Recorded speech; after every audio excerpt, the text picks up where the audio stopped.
What's up, chemistry? Welcome back to the dirt bike shed. Look, there's dirt. I've actually been doing things.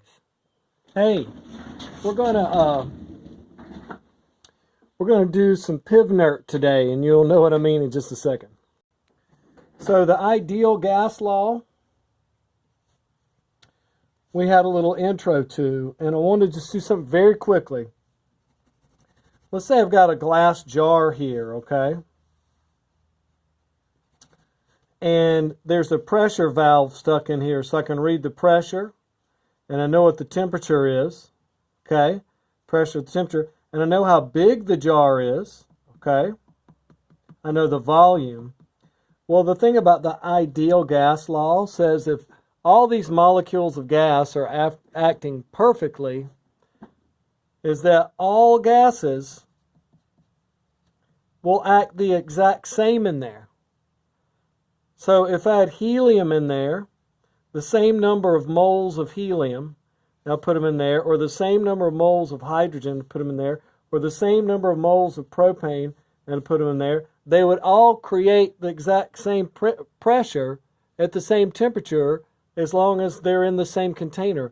All the different gases act exactly alike, and that's crazy because look at something like propane over here. Propane weighs 44 grams per mole.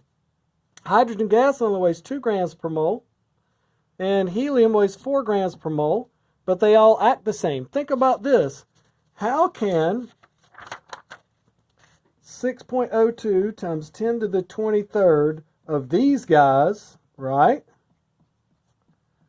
How can they act? Look how big this molecule is. Look how big this propane molecule is.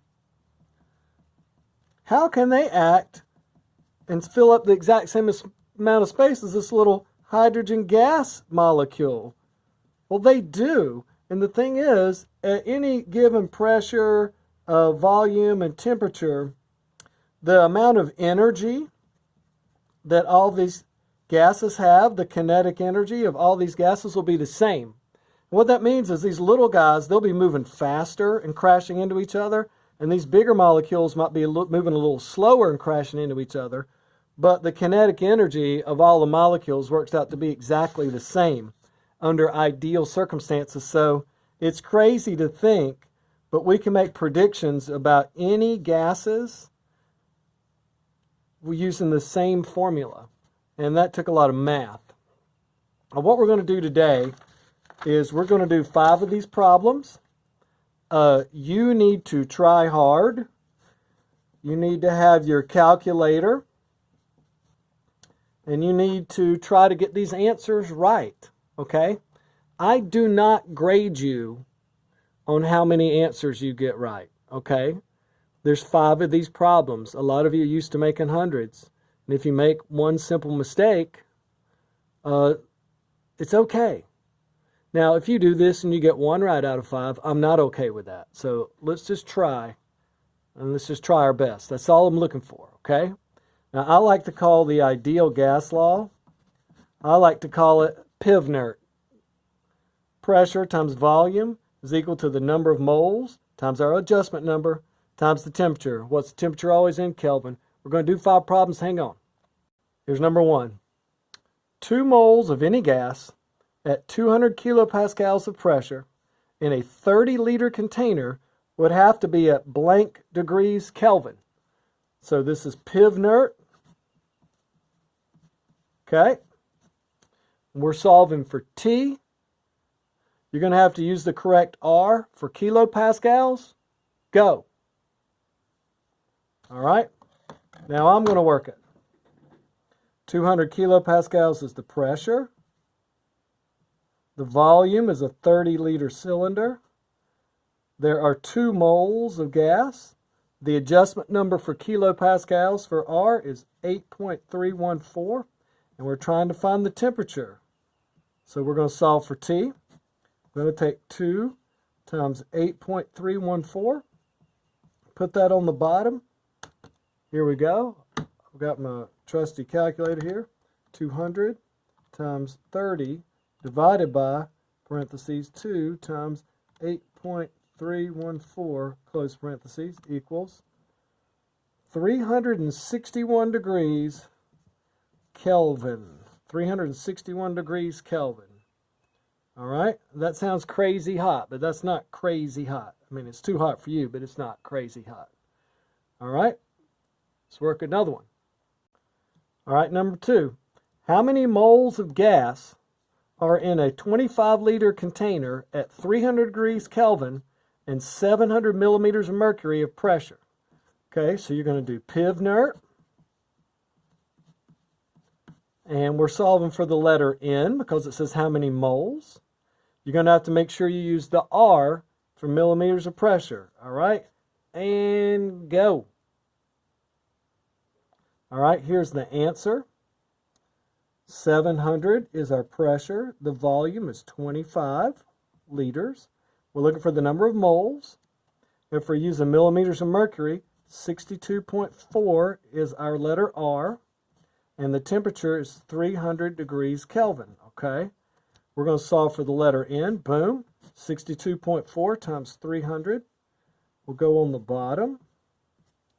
And we have 700 times 25 equals, divided by parentheses, 62.4 times 300, close parentheses, equals, it's 0.93 moles, so not even 1 mole of gas.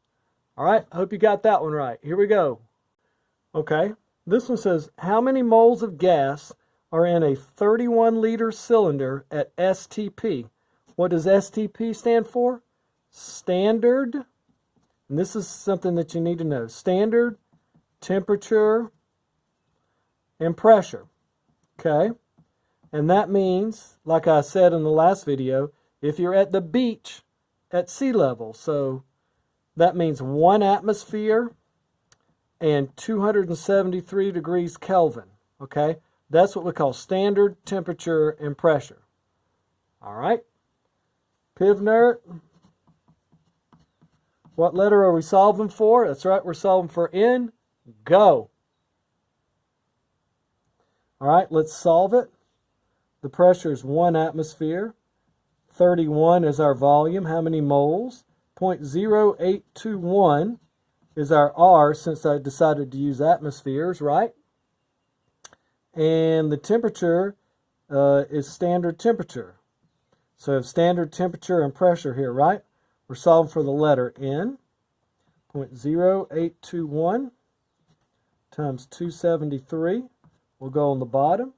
So 31 divided by parentheses, 0.0821 times 273, close parentheses, equals about 1.38 moles. I hope you got that right. Okay, number 4 says a 20-liter cylinder at 30 degrees Celsius contains 3.5 moles of gas at what pressure?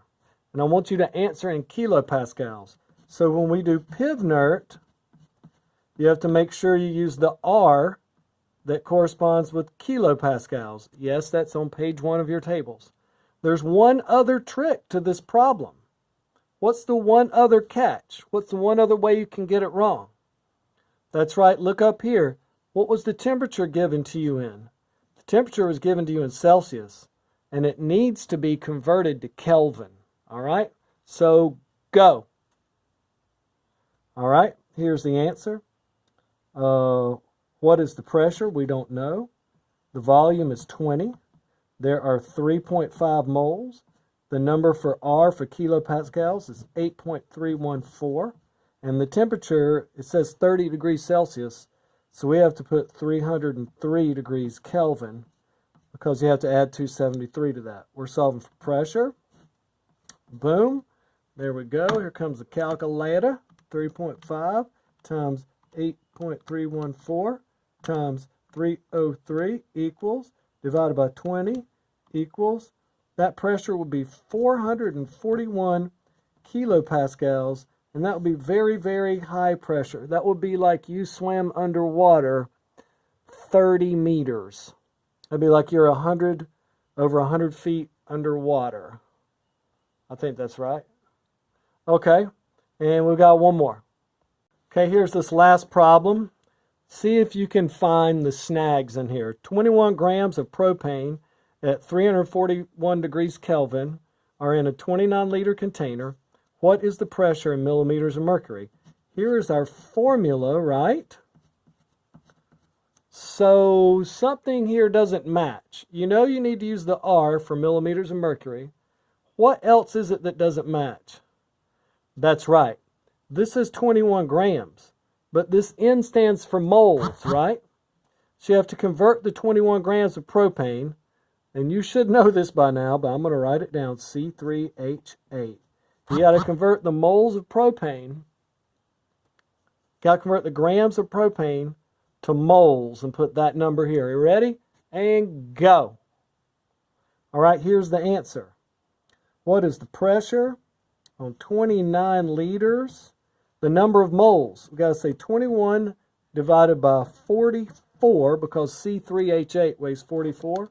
So I take my calculator, 21 grams divided by 44 grams per mole. We have 0.48 moles. So 0.48 moles. The R, adjustment number for millimeters of mercury, you just look that up, 62.4. And the temperature is 341. That's already in Kelvin, so that's good. We're solving for this letter P. Got to put 29 liters on the bottom. Here we go. 0.48 times 62.4 times 341 equals, divided by 29. The pressure would be 352 millimeters of mercury. So that's how we do it. I hope you got these right. There were 5 problems. We're done with this. That's it. You'll have a bunch of these in college. Peace out from the Dirt Bike Shed.